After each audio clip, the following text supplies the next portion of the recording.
A partir de agora, Vibecast, o podcast da Vibe Mundial FM.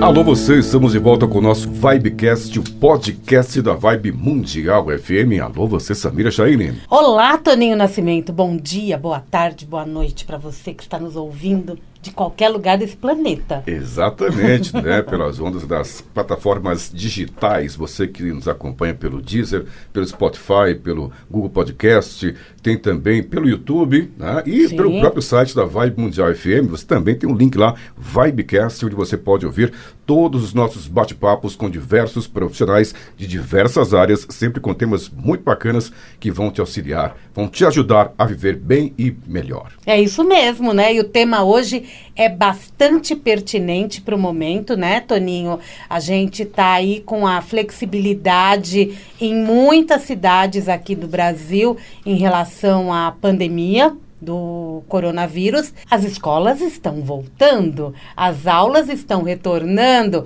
ou seja, as férias acabaram, né? As pequenas férias que as crianças, adolescentes, estudantes até de faculdade tiveram, agora a gente já está começando a voltar à sala de aula.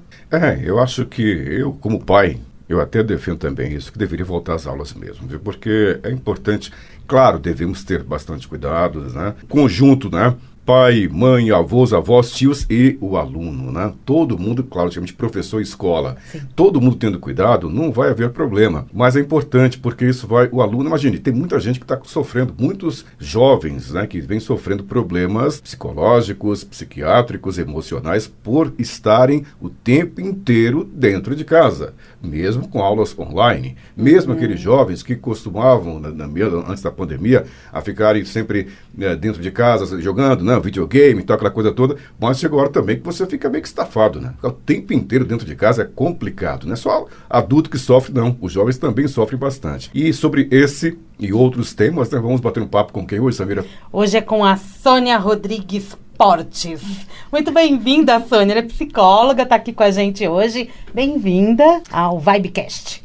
Obrigada, bom dia, boa tarde, boa noite, né, pelo convite. É um prazer estar aqui e poder compartilhar um pouco aí de todo esse conhecimento, um debate muito importante, um tema muito importante para a atualidade e principalmente para acolher e ajudar, principalmente os pais, as pessoas que estão envolvidas aí nessa rotina escolar, tanto pais quanto professores e toda uma sociedade. A Sônia, que era mestre em psicologia pela PUC aqui em São Paulo, psicóloga desde 2002, tem bastante experiência, né? Escritora da coleção infantil O Mundo de Tina e da coleção Relacionamentos Positivos na Família e na Escola. É professora na Escola de Mães e Pais e também tem uma vasta experiência aí em ajudar as pessoas, principalmente os jovens e os pais, né, a ter uma educação melhor e viverem melhor também, né, Sônia? Isso mesmo. Né? A psicologia social é um campo de bastante atuação no teu trabalho? Sim, porque nós somos seres sociais, né? Somos fruto do contexto em que vivemos. E é importante considerar que tudo que está no nosso ambiente pode, de alguma forma, nos afetar, positivamente ou não. Então, quando a gente fala de psicologia social, a gente vai entender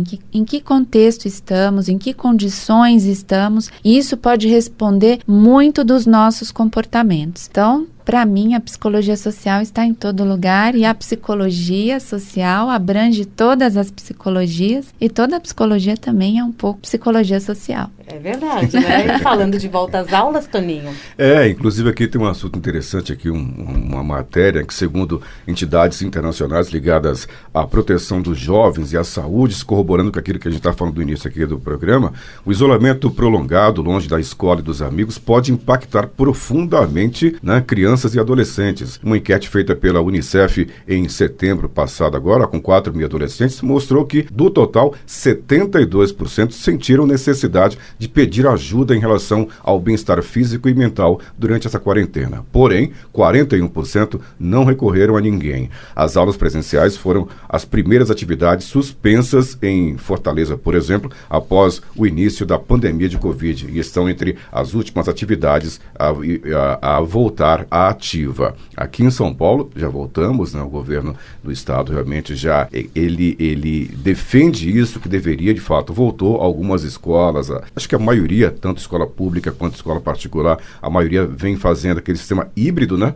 Um dia aula presencial, outro dia aula online, mas voltou, né? Eu acho que isso precisava voltar mesmo, né? Samira e Sônia, e eu gostaria que, com base nisso, a gente bater um papo sobre essa questão. O que você acha, que se é pertinente isso, deveria de fato voltar às aulas presenciais, deveria ficar online? O que a Sônia acha sobre isso? Principalmente em relação a esse tema que você acabou de ler, a relação da saúde mental, e eu até avanço para a saúde emocional. Sim, verdade. É bastante polêmico, muito importante. Cada família precisa se ajustar às suas necessidades. Nós temos aí muitas pessoas confinadas em apartamentos e casas muito pequenininhas, né? Então, a gente não tem um espaço adequado para a criança. Nós temos crianças sedentárias, crianças sem atividade, os pais tendo que dividir o computador com os filhos para ter acesso às aulas online. Algumas famílias têm 2, 3 filhos, o que deixa tudo ainda mais complicado. Então, a gente tem aí um sofrimento emocional declarado. As pesquisas ainda vão mostrar como que isso tudo está afetando a nossa vida a longo prazo, mas o que a gente escuta, eu escuto no consultório, eu escuto nos atendimentos, eu escuto das famílias, é que há muito estresse dentro de casa. As famílias, elas estão descompensadas com essa rotina um tanto quanto estressante. As pessoas, os adultos, eles têm que dar conta do trabalho e de cuidar da criança. E aí eles ligam as telas, o videogame, a televisão, e vem a culpa. Eu tô aqui trabalhando, mas o meu filho tá ali o dia inteiro nas telas. E esse também é um assunto bastante polêmico, quanto ao que as telas podem afetar positivamente ou negativamente. Como que eu faço o controle dessas telas? O que eu permito o meu filho assistir? Como que eu controlo as telas trabalhando? Então, há um estresse doméstico presente que está afetando tanto os pais quanto as crianças. A gente ainda tem a questão da falta de preparo, porque a pandemia veio de uma hora para outra. Então, como que eu, mãe, vou ensinar matemática para o meu filho, que de repente nem eu sei mais aquelas contas, aqueles cálculos, aquelas fórmulas, e de repente a gente tem que encontrar formas de dar conta desse conteúdo que a escola está passando ali online para aquela criança. A criança também há um estresse, porque eu tenho aula presencial e de repente eu tenho aula online, eu tenho que baixar um aplicativo, eu tenho que entrar numa janelinha, mas a professora está na tela, os horários, a rotina, a disciplina. Então, tudo isso é bastante complexo. A gente tem a questão do vírus, tem uma questão de saúde pública, tem uma questão de colocar em risco outros familiares. Em algumas famílias nós temos idosos, e todas essas são preocupações verdadeiras e preocupações muito pertinentes que temos no momento, né? Eu, particularmente, eu sou a favor desse sistema híbrido, que aos poucos vai voltando a essa rotina. O meu filho começou com 1 vez por semana, e eu acho que é bacana, porque a gente toma os devidos cuidados. Claro que nem todas as escolas têm essas condições, por várias questões que a gente tem aqui para discutir, mas ficou 1 ano inteiro sem ir para a escola. Como que é a sala de aula? O meu é pré-adolescente, então eles não estão nem se reconhecendo, porque em 1 ano ele cresceu muito, foi vestir o uniforme não serve, e retomar essa rotina, a vida escolar, a vida social, gradativamente, na minha concepção, ela é muito importante para que a gente possa considerar essa adaptação necessária para o nosso esquema cerebral, entender de que eu estou voltando ao ritmo e de que as coisas aos poucos possam ir se encaixando novamente, porque está todo mundo de máscara, está todo mundo usando álcool gel, está todo mundo sentando um longe do outro, os professores, eu brinco com meu filho, né? O professor estava com roupa de astronauta, ele falou, tava, porque usa aquela cápsula, usa máscara, usa luva, então a gente precisa até usar o bom humor para brincar um pouquinho com isso e ir retomando esse ritmo. Então eu acredito que na medida do possível que a gente possa ir aos poucos, gradativamente, retomando as aulas. Eu acredito que psicologicamente, estruturalmente, seja importante aí para que essas condições emocionais da criança possam ir entendendo de que o mundo continua se movimentando e que as coisas continuam existindo na medida do possível dentro da normalidade. E, a seu ver, a maior preocupação está relacionada aos pais ou aos professores? Em como lidar com essas crianças e adolescentes? É bem bacana essa tua questão, porque o que eu venho acompanhando é que escola e família, elas vinham num movimento muito ruim, de competitividade, meio que de batata quente, né? A educação do filho é responsabilidade sua, da escola, a educação do filho não é responsabilidade de casa, e de verdade as crianças se sentem às vezes um pouco desamparadas com quem é que me dá as orientações, o que é que eu devo seguir. A escola cobra a família cobra a escola, e eu acredito que nesse momento, família e escola, elas tenham que novamente se unir e entender que somos todos partes desse tecido social, somos todos responsáveis pelas crianças e que nós, como sociedade, precisamos nos ajudar. E que, mais do que nunca, a família precisa confiar na escola e a escola precisa contar com o apoio da família. Então, deixar o meu filho lá na escola também não é fácil para mim. Mas eu preciso confiar que aquele professor ele está orientado adequadamente, que aquele ser humano também tem medo de ser contaminado. E numa escola pública a gente tem a questão do medo do desemprego, né? Então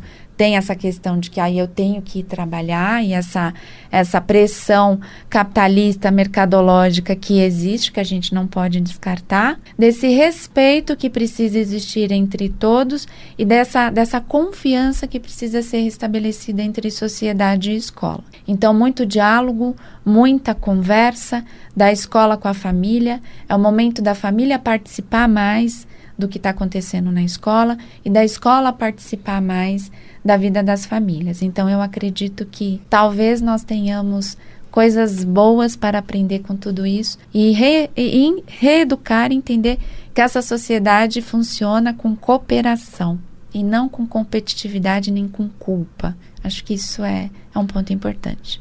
Cada um também tem que ter sua responsabilidade, né? Um grande problema também da sociedade é esse, né? Os pais acham que a educação dos filhos fica por conta da escola.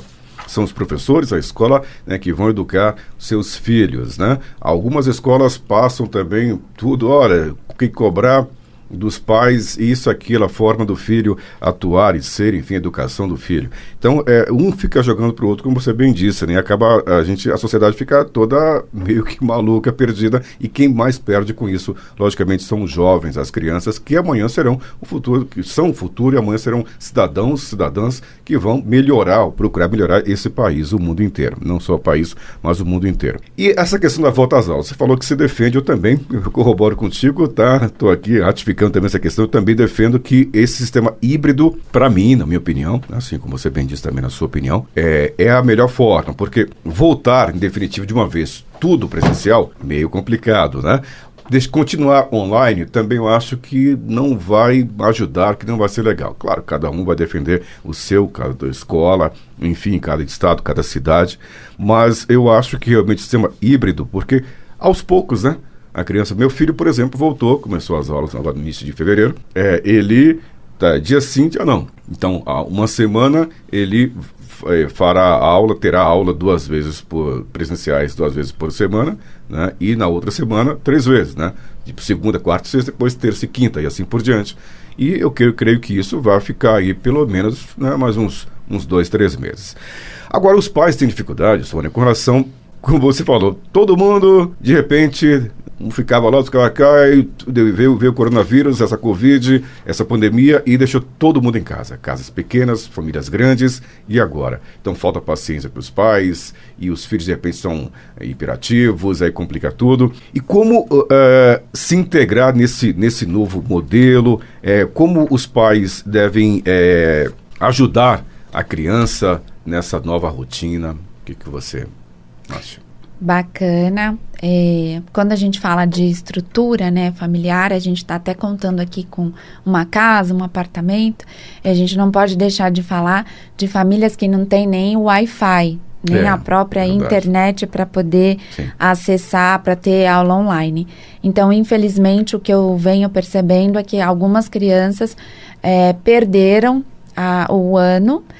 Houve um número interessante de crianças que evadiram porque abandonaram, porque se a gente pensar, por exemplo, numa manicure que não tem celular para todo mundo, que não tem Wi-Fi, que precisa trabalhar, uma diarista e que não tem equipamentos ou que ela não consegue supervisionar adequadamente o acesso dessa criança à sala de aula.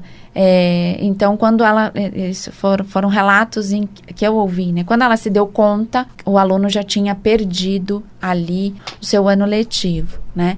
Então, cada família vai se ajustando da maneira que dá.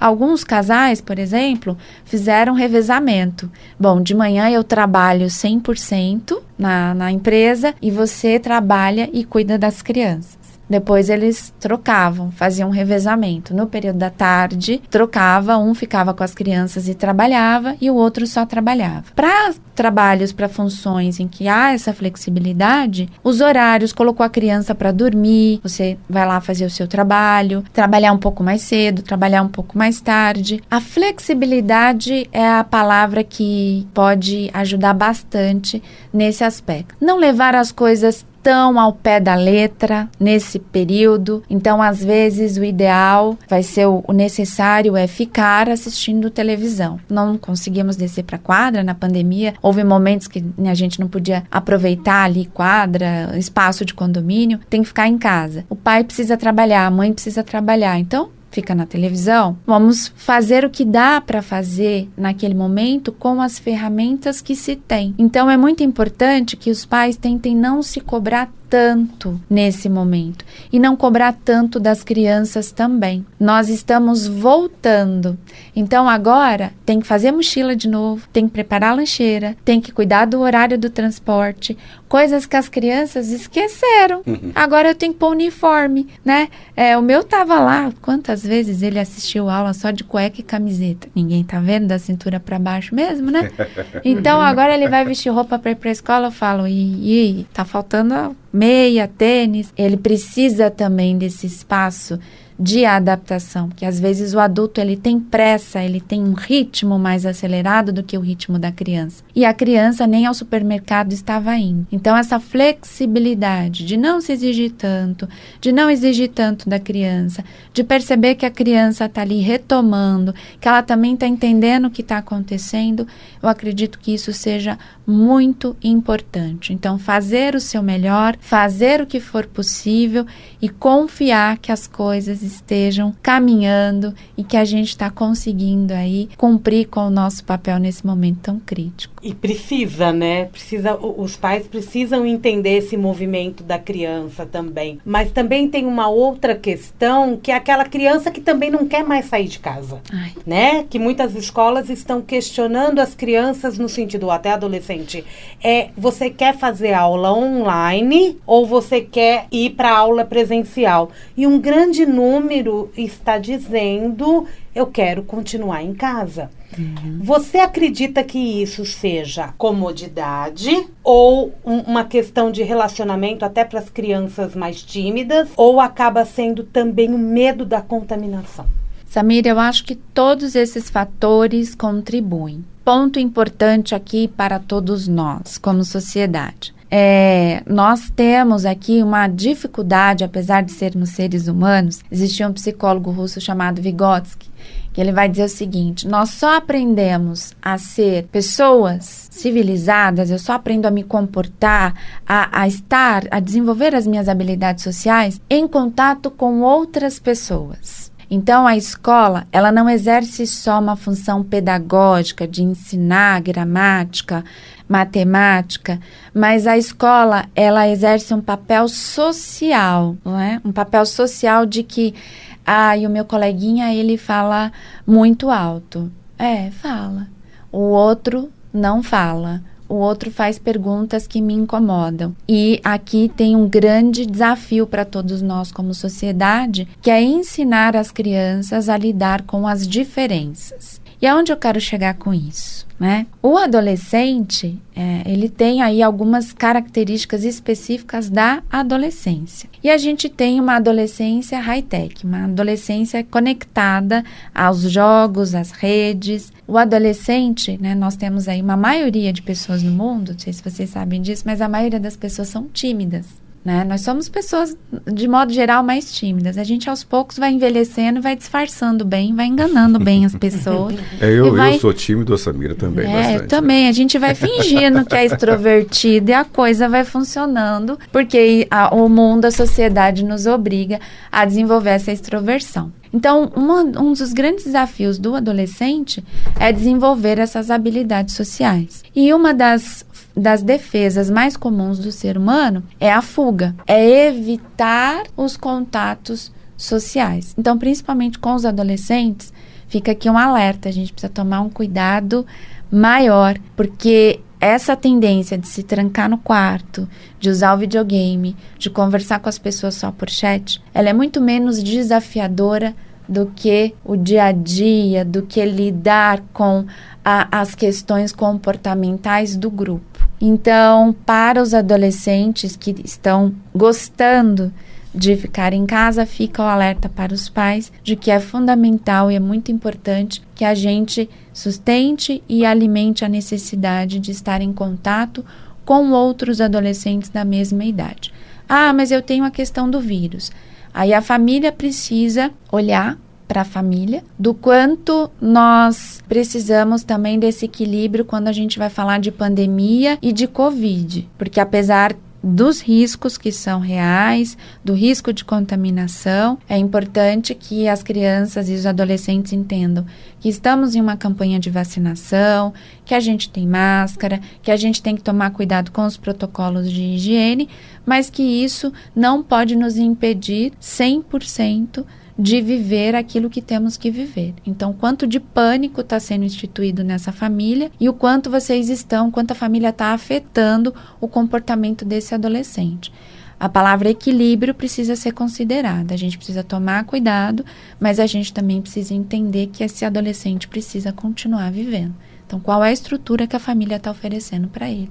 Para que ele tenha essa coragem de voltar para a sala de aula, que é muito importante para ele também. Agora, e aquelas crianças e adolescentes que sofrem com o TDAH? Para quem não sabe, né, da Samira, que é o transtorno do déficit de atenção com hiperatividade. É um problema sério, né, que acomete aí o mundo inteiro, principalmente aqui no Brasil. A própria associação, tem a ABDA, né, a Associação Brasileira de Déficit de Atenção, também faz um trabalho interessante sobre isso. Tem um destaque grande sobre o TDAH. Então, isso é uma coisa tão complicada, porque às vezes a criança tem os pais por falta de conhecimento, né, na maioria das vezes, né, ou por achar que é bobagem. Isso é mais ou menos como a depressão, né, quando a gente acha que é bobagem. Então, como a porcentagem, creio que seja grande, né, não só aqui, mas no mundo afora, como geralmente é visto isso? Você como profissional, né, como tem muitos casos no seu consultório, os índices não são tão grandes assim, mas são preocupantes, né, porque cada ano que passa, com essa também pandemia toda, infelizmente algo acabou, a coisa aumentou, né? Como você vê tudo isso? Bom, transtorno de déficit de atenção ele é classificado por crianças, adolescentes e adultos com dificuldade de manter foco, atenção e concentração. Adultos também, né? Interessante. Adultos, né? Não também. Só crianças e adolescentes. E é interessante você trazer aí que a quantidade de pessoas que têm TDAH, porque nós temos uma quantidade enorme de adultos sem diagnóstico. Pessoas que sofreram a vida inteira com déficit de atenção não foram diagnosticados e têm que performar e atender os protocolos como se o cérebro dele funcionasse como o dos demais. Bom, eu acredito que para as famílias com crianças com TDAH tenha sido muito mais desafiador, porque é uma criança que precisa se mexer, que precisa de espaço, que precisa movimentar mais o corpo. Cada caso é um caso. No meu caso específico, que eu acompanho, a criança assiste às aulas e ali o computador está ligado, mas de vez em quando ele levanta e ele dá uma corridinha, e ele dá uma corridinha ali no lugar mesmo, e ele volta e ele senta. É legal até os pais ouvirem, né, e colocar essa dica para a criança. Porque é importante manter o foco, né? Senão eu não aprendo. Mas eu tenho uma necessidade de me mexer, eu não consigo ficar sentado aqui olhando para uma tela por mais de uma hora, porque na escola eu batia papo com um coleguinha do lado, eu emprestava a caneta para o outro, tem um que inventa que vai apontar o lápis na lixeira só para poder levantar, que vai ao toalete, professor, precisa ir no banheiro, e eu tenho que ficar sentado aqui o tempo todo. Então é importante que os pais entendam a necessidade de cada criança, e aí de repente tem lá um pula-pula, tem pais que compraram aquelas camas elásticas para as crianças pularem. Então é importante atender a necessidade dessa criança. Muito mais desafiador para as famílias que têm crianças com TDAH, tanto criança quanto adolescente. Mas precisa aí, mais uma vez, dessa união da família com a escola, para que os coordenadores pedagógicos, os psicólogos, também possam orientar essas famílias de como lidar, especialmente com crianças com essas necessidades específicas. Então, pensar em estratégias, ficou aqui a dica para vocês, da criança, de repente, correr um pouquinho no lugar, sentar, levantar, tomar água, mas escutar essa necessidade da criança é muito importante, porque senão o pai quer obrigar a criança a ficar sentada lá, a criança não aguenta aquilo, e aí a gente tem um estresse, uma briga, uma discussão, até uma agressão física, infelizmente. Tivemos muitos relatos de pais perdendo completamente o controle, descontando isso nas crianças.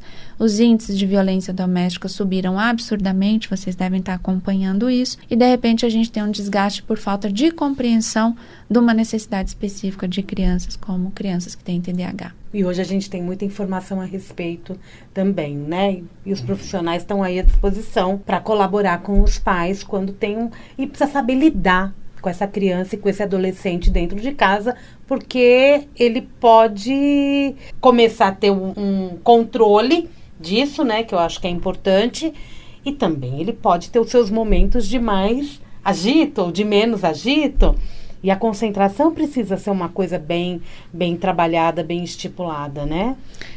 O nosso cérebro, ele tem uma capacidade de concentração em torno de 25 minutos.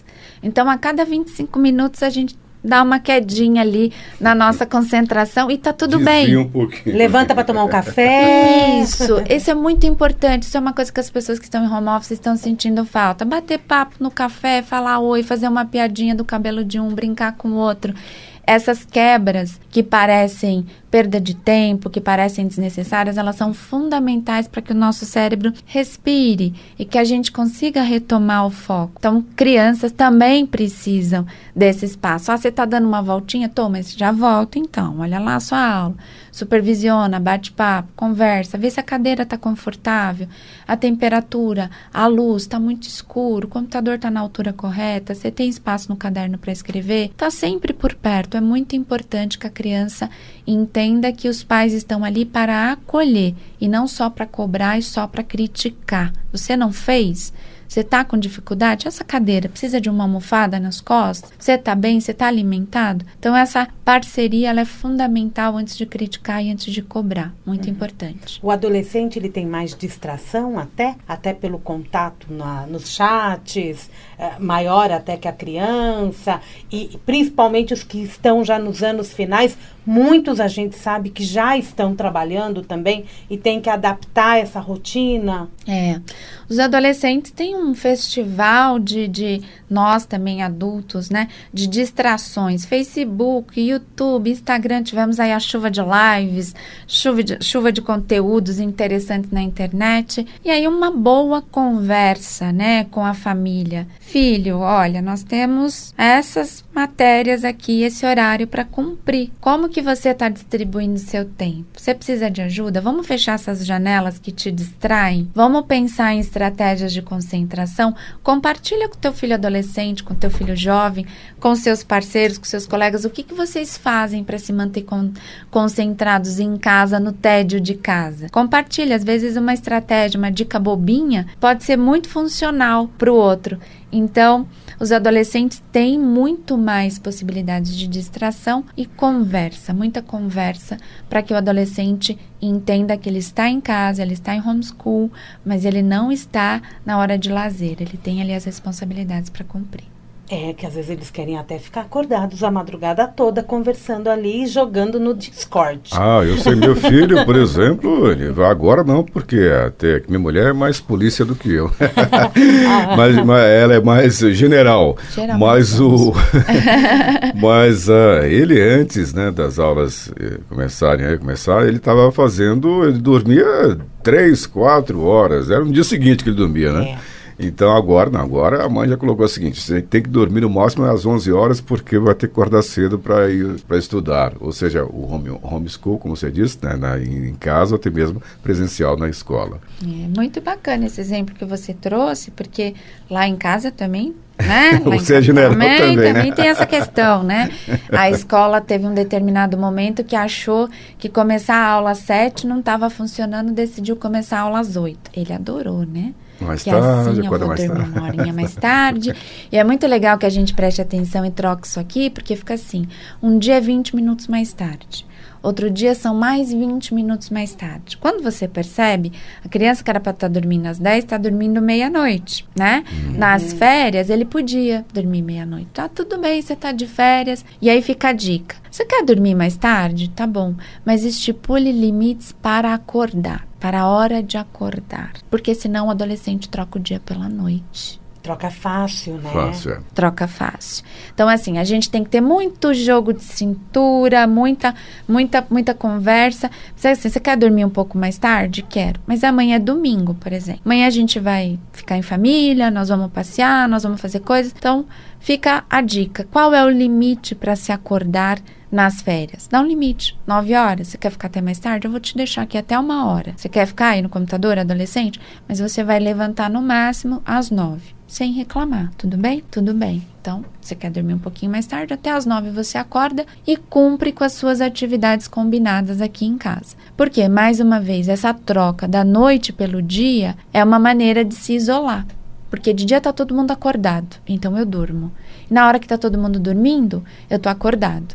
E é muito importante para o adolescente o convívio com a família. É aí que a gente vai construindo esse distanciamento. Os horários vão ficando muito diferentes e às vezes a gente acha que é bobagem deixar um pouquinho mais tarde, mas isso vai comprometendo uma série de outras questões da família. Então é importante a gente prestar atenção nisso. Curioso, né? Essa volta de férias é bem diferente. E conversar, né? Tem que conversar, o que você bem disse, né? Os pais têm que bater um papo com os filhos. O que falta é isso, né? O que falta muito, eu sempre bato nessa mesma tecla, nesse martelinho aí, que eu acho que falta é isso, um diálogo entre pais e filhos. E saber limitar as coisas, tem que ter limite, né? Tem que ter limite. A educação, o não faz parte da educação. O que você falou, olha, até tal hora lá em casa, minha mulher é até bem melhor que eu nesse quesito. Ela, assim, tudo, hora para tudo. Hora para isso, para aquilo, porque senão vira aquela festa e aí depois a criança vai vir um adolescente, vai vir um adulto e bagunça a própria vida. E você não tem mais controle, não só os pais não vão ter mais controle dos filhos, como também os filhos que hoje ou amanhã serão adultos, também terão uma vida bagunçada, porque não teve o limite logo cedo. Então, você não tem o limite desde criança, desde jovem, quando é adulto, complica tudo. Nossa, por que o Joãozinho não consegue ficar no emprego? O Joãozinho começa a faculdade e não termina. Porque ele não teve esse controle, esse equilíbrio na fase de infantil, de jovem, adolescente.